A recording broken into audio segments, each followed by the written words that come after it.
Magandang umaga mga kabarkada. Ako po si Sam Chua ng Phoenix Dragon. Ang pag-uusapan po natin ngayon ay tungkol naman po sa Feng Shui regarding wealth for the year of the wooden horse ulit to. Meron tayong tatlong animal zodiac sign na maganda mag-open ng business ngayon, which is the horse, the sheep, and the snake. So ito po ang mga magaganda nating display. Ang 5-element pagoda para ma-attract natin lalo ang wealth na nasa ating paligid. Ang money tree with lucky charms na nakasabit. Na any kinds of money charm, ma-attract din po natin to.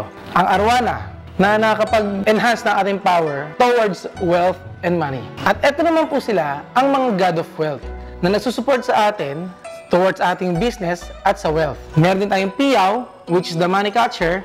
Ang crystal na citrine na nag-attract din po ng wealth, at ang frog na 3-legged na nagka-catch din ng money. Meron din po tayong pang-opportunity at prosperity, which is the pechay.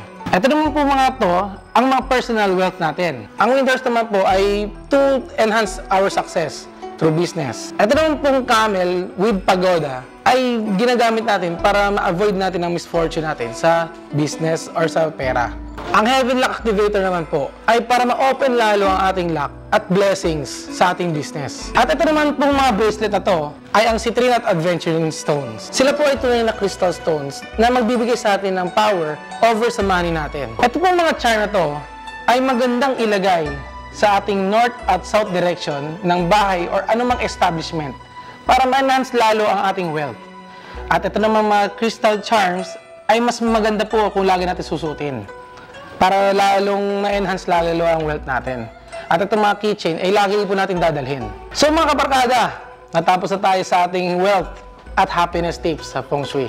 Next week po, abangan nyo naman po ako para sa love tips naman. So, hanggang sa muli, paalam!